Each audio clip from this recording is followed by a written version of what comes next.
Buenas noches con todos. Estaba pensando en hacer o no hacer este video, porque es un tema triste, es un tema preocupante, angustiante. Y durante todos estos días he pensado al respecto y me he sentido tan mal, tan decepcionada de muchas cosas, tan triste.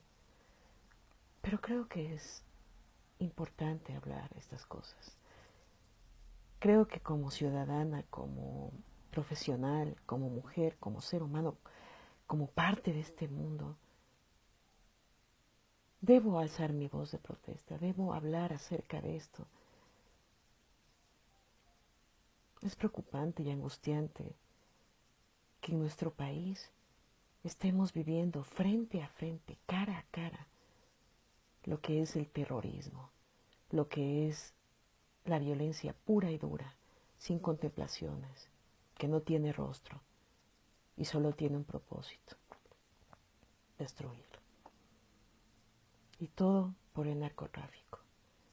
El narcotráfico ya forma parte de nuestra vida. Está afectando a toda nuestra sociedad. ¿Y saben qué? Creo que nosotros también tenemos la culpa de eso. Me sorprende que esté viendo estas noticias. Esto último que ha ocurrido, en donde se cegó la vida de 3 periodistas y 4 militares, en una violencia sin sentido, que lo que ha hecho es a nosotros hundirnos en la desesperación y en la pena profunda de darnos cuenta de que ahora nuestro país ya no es la isla de paz que era antes. A veces cuando yo veía las noticias y veía esto de los atentados terribles que ocurrían en Europa o que ocurrían en Medio Oriente, en Asia, en África, en diferentes partes del mundo, uno se acongojaba, le daba mucha tristeza, pero decía, nosotros creo que no vamos a pasar por una situación así. Nos sentíamos tan lejanos de esa realidad y decíamos, yo al menos decía, mi país es una isla de paz, es un lugar tranquilo, donde mucha gente, inclusive de otros países, viene a vivir, porque dice que encuentran esa paz, esa tranquilidad, esa alegría, esa simpleza de vivir aquí, que no encontraban en sus países. Mucha gente viene a pasar ya su vejez aquí, se enamora de nuestro país por eso, por la naturaleza, por la tranquilidad, por la simpleza, la paz. Y ahora darme cuenta que realmente eso ya no existe. Ese lugar bonito, en esas temporadas en las que uno salía y veía a la gente feliz, saludando, contenta, sentirse uno seguro en su país, de ir a donde quiera, de hablar con quien quiera, de hacer lo que quiera, ya no existe. Esa isla de paz ya no existe. Ahora se ha visto manchada por violencia. Poco a poco esa violencia nos ha ido acechando. Y yo me daba cuenta hace mucho tiempo, por ejemplo, me daba cosas del hecho de saber que las drogas iban acercándose cada vez más a grupos más pequeños de edad, a los escolares, a los niños, y que encontraban gente que vendía drogas dentro de las escuelas, y no drogas como la marihuana, sino drogas duras, de la talla de la heroína, con un nivel de adicción terriblemente grande, que hacía a los niños adictos. Noticias de madres que decían que tenían que amarrar a sus hijos a la pata de la cama para que no se vayan a consumir. Una cosa tan terrible, tan dolorosa, y que ahora esté ocurriendo en mi país. Yo oía casos de adictos terribles en Europa que se dedicaban al crimen o vivían en la pobreza, que lo perdían todo por la adicción, que se morían en las calles por la adicción. Y ahora ver eso poco a poco en mi país, afectando a los niños, es algo que a mí siempre me preocupó, siempre me alertó y me angustió. Y uno dice, bueno, uno tiene la decisión de consumir o no consumir las drogas, ¿no? Uno tiene la libertad de elegir lo que quiera, lo que prefiera. Pero ¿saben qué? No somos solo uno la sociedad, somos todos. Y eso es lo que nos falta en este país, la responsabilidad social, la idea de saber que alguna cosa que yo hago afecta a alguien más, o afecta a un grupo, o afecta a toda la sociedad. No es cuestión de decir, bueno, yo elijo si consumo o no, tú eliges si consumes o no, si no te gusta no lo haces. No es así. Hay que saber también que nosotros debemos cultivar la responsabilidad social que se ha perdido tanto, tanto. Y además de eso, yo ya fui viendo señales que iban apareciendo en mi país que me hacía preocupar mucho acerca de esta situación. Por ejemplo, yo me acuerdo que empezaron a aparecer en la televisión estas novelas, series, películas, yo qué sé, acerca de historias de narcotráfico, de prostitución, de crimen, de matanzas, de pandillas, de carteles. Y poco a poco eso se fue popularizando y se fue vendiendo a nivel de la publicidad. Eso de que sí, que si eres el más pilas, eres el más sabido y eres el que gana y eres el triunfador. Y mezclando eso con la criminalidad. Me veía ya cansada de ver todo el tiempo este tipo de programación a todas horas, de todas las formas, para que en nuestro país se consuma semejante producto. Hablando de las prostitutas, hablando del crimen, de las muertes, como que fuera algo normal, normalizando la violencia, normalizando el crimen, el horror de las drogas. Después aparecían noticias extrañas de chicos que viajaban, a veces personas públicas, personajes conocidos de la farándula, que viajaban y aparecían muertos. Y descubrían luego que estaban metidos en narcotráfico o que habían sido mulas de narcotráfico. O sea, poco a poco se fue involucrando parte de la población en este negocio ilícito.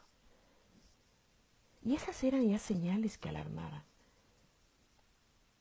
El hecho de que, por ejemplo, el Estado esté lidiando o haciendo tratos que ya se iban descubriendo con las narcoguerrillas, con la guerrilla que no es insurgencia. Hay una cosa, compañeros, no hay que catalogar mal a la insurgencia. La insurgencia es el levantamiento en base a cosas que no están bien, cosas que no compartimos en la sociedad. Injusticia. Ante esa injusticia que se daba muchas veces y que inclusive llevaron a la independencia de las naciones, por ejemplo, de las colonias españolas, era debido a la insurgencia, a levantarse, a defendernos y decir, no, no estamos de acuerdo, no la injusticia en nuestros países. Por eso empezó a haber la insurgencia y empezó a haber este movimiento libertario. Era buena la insurgencia, no mezclemos, y lo es buena la insurgencia, pero no mezclarla con la criminalidad, con el hecho de afectar a otros y de solo querer nosotros cumplir propósitos egoístas y que hacen daño a la gente. No confundamos la verdadera insurgencia, de la cual yo sí soy partidaria, con la criminalidad de la guerrilla. Hace mucho tiempo la guerrilla dejó de ser insurgencia y ahora se ha vuelto un movimiento supuestamente de protesta, lo cual no lo es, porque es criminal, porque se fundamenta y se mantiene en base al crimen. Y no es posible de que en el Estado ecuatoriano se haya tenido tratos con ese tipo de criminalidad. Eso es algo que yo no lo acepto y creo que me ha decepcionado. Porque no es posible que se alimente eso por parte de un Estado. Y eso ha provocado que todo esto que veíamos lejano alguna vez, que era el narcotráfico, la violencia y el terrorismo, ahora sí esté en nuestro país.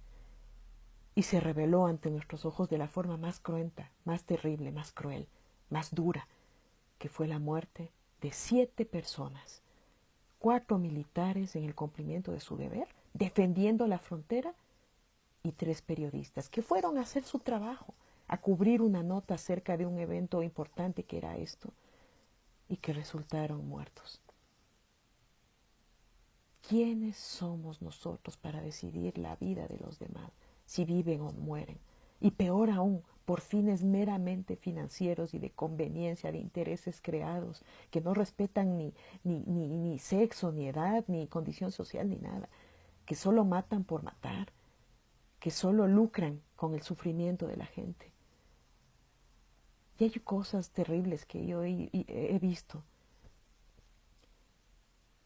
que ahora se tenga la potestad en la frontera norte de coger, mandar bombas, atacar gente, matar gente, cuando les dé la gana. Que vengan los guerrilleros y que compren propiedades y que blanqueen sus capitales aquí en este país. ¿Quién permitió esto? Y hay una cosa, no pensemos que el hecho de resolver esto implica que otros nos resuelvan los problemas. Mucha gente está por ahí diciendo, no, que por qué se salió la base de Manta, por qué lo sacaron a los gringos, si no hubieran salido probablemente no tuviéramos estos problemas. Por favor, gente, dejen de lanzar la pelotita al resto para resolver nuestros propios problemas. Esa no es la solución. Ustedes ya se están dando cuenta qué pasa en Estados Unidos. Cada vez que se meten a hacer disque un arreglo en un país, terminan cagándola y haciendo daño. Ahora está pasando con Siria. ¿Quieren ustedes eso en Ecuador? Y si no fuera en último caso así, nadie tiene por qué resolver nuestros propios problemas. Nosotros debemos ser responsables y decir, nosotros no dimos las garantías a este país para defender de un posible ataque terrorista. Ya se estaba hablando de los procesos de paz en Colombia, pero no nos olvidamos de que esos grupos de guerrilla, de narcoguerrilla, que después iban a desaparecer, ¿de qué iban a vivir? Por favor, piensen, un terrorista vive de eso, no sabe hacer otra cosa. No sabe hacer otra cosa que coger y disparar a alguien en la cabeza sin miramientos con tal de conseguir su objetivo. Es difícil que un terrorista de esa calaña pueda entrar nuevamente en la sociedad. ¿Sí? Es difícil. Entonces muchos de ellos se acaba la unidad terrorista, pero son desertores y siguen practicando su actividad terrorista en otras partes. ¿Qué era lo evidente que iba a pasar? Si en Colombia ya se iba a firmar un acuerdo de paz, muchos de esos terroristas no iban a estar de acuerdo. ¿Y qué iban a hacer? A aislarse y crear células terroristas en otras partes. ¿Y quiénes salimos cagados al respecto? Nosotros. Justo este frente sinisterra al que se le atribuye estos crímenes, justo el cabecilla supuestamente es ecuatoriano y es un campesino que yo he visto los videos en los que habla. Es una persona ignorante que ha sido adoctrinada solo para ir a matar por conseguir dinero fácil del narcotráfico. Así de simple. Y no es solo, ellos no son solamente el problema, es el narcotráfico. Los carteles mexicanos están hace rato aquí. Yo me quedé fría con una noticia en la que hablaba de Aeroméxico, que estaba incrementando la frecuencia de los vuelos desde México a Ecuador. ¿Por qué razón?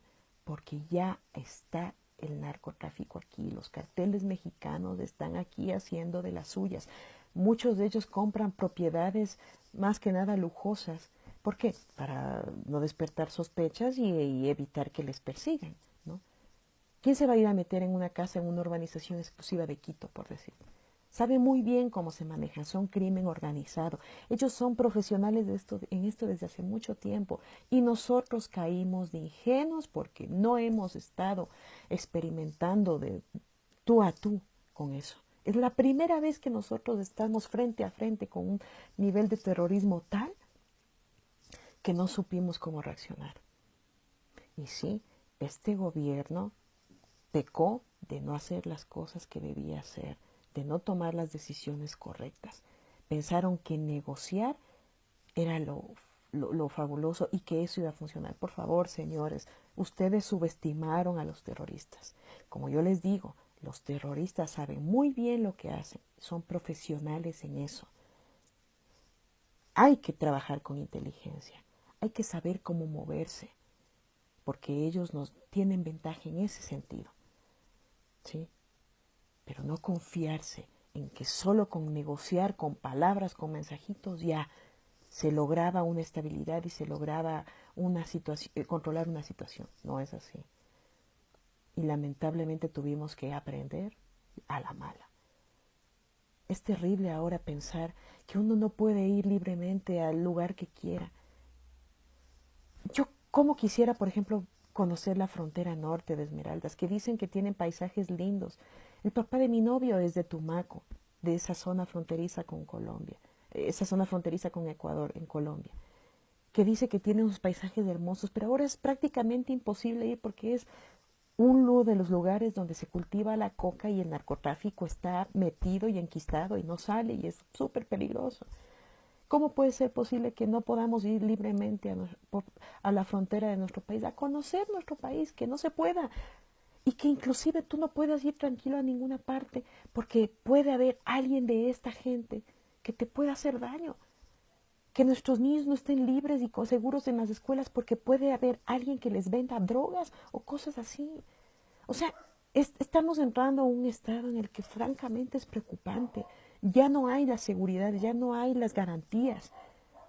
¿Sí? Cualquier persona puede venir y pegarte un tiro en la cabeza si estás haciéndole obstáculo a su actividad delictiva. Hubo este caso de un señor abogado en Esmeraldas, no me acuerdo el apellido, que denunció que en Esmeraldas la justicia estaba secuestrada por el narcotráfico. Estaban amenazando de muerte a los jueces. Y fue un día a un mitin y le quiso entregar al expresidente Correa en esa época una investigación que habían hecho, pruebas de que eso estaba pasando. No sé qué pasó, pero tiempo después ese señor fue asesinado. Fueron a su oficina de abogado y le dispararon 2 veces en la cabeza. Por Dios, ¿a qué hemos llegado? No puede ser posible que estemos enfrentando este nivel de violencia. Reaccionemos, por favor, y lo primero que hay que hacer es cultivar la conciencia social. Yo no puedo decir, ay, sí, me duele esto de la muerte de los periodistas por el narcotráfico, cuando yo soy consumidor, cuando yo aporto con el dinero que consumo de las drogas a ese negocio sucio. Yo sé que algunas veces se ha hablado de esto de los debates de que se legalice la marihuana, no sé qué, no sé cuánto, pero por favor, son las excepciones, pensemos en la generalidad, no podemos tomar decisiones para tener contenta la excepción a un grupo de gente mientras el resto se perjudica, ¿me entiende? Cada vez que uno compra drogas está alimentando ese negocio sucio del que se alimenta esta gente que fue capaz de matar a periodistas, a gente que no tenía nada que ver, ni siquiera con el gobierno, era gente común y corriente que iba a trabajar y les mataron miserablemente. No respetaron sus garantías, les importó una mierda los derechos humanos. Y esa gente se alimenta con lo que nosotros podríamos estar pagando por consumir drogas. Nos quejamos de que sí hay actividades violentas en este país, pero seguimos viendo las novelas estas de los narcos, no sé qué cuánto. Y no somos capaces de ir a los medios de comunicación y decir, ¿saben qué? No queremos esa programación, no queremos alimentar la violencia en nuestro país. Respeten, sean consecuentes con lo que dicen. Tanta libertad de expresión pregonan y sin embargo hay estas cosas. Seamos conscientes, tomemos decisiones y exijamos de este gobierno que tome decisiones contundentes, que no permitamos de una buena vez que este terrorismo y este narcotráfico afecte a nuestro país. Ya nos está afectando y ellos no son los únicos que han muerto. Mañana puede ser uno, puedo ser yo, puede ser usted, puede ser cualquiera. Si no se toman las decisiones a tiempo y no somos consecuentes con esto, vamos a terminar perdiendo nuestro país. Y otros son los que tomarán las decisiones. Pueden ser los gringos, pueden ser los narcos o puede ser cualquiera. Seamos responsables. Estados Unidos no tiene por qué resolver problemas de nadie. Colombia no tiene por qué resolver nuestros problemas. Somos nosotros como Estado soberano que debemos tomar las decisiones y erradicar de una buena vez este mal terrible que es el terrorismo, porque si no, seguiremos viendo, señores, seguiremos viendo esto y nos lamentaremos. Yo tengo miedo por mi sobrino que ahora es pequeño y que va a crecer posteriormente en una sociedad ecuatoriana que deja mucho que desear, que coge y premia a los vivos, que son corruptos y que han aumentado sus riquezas a base de colaborar con actividades delictivas. Y a los otros que nos sacamos la mierda trabajando, nos culpan diciendo que somos bobos. Esa es la sociedad ecuatoriana que tenemos ahora, señores. Y eso es también uno de los factores que ha hecho que el terrorismo y el narcotráfico se enquiste en este país. Tomemos decisiones y tomemos decisiones ya, antes de que sea demasiado tarde.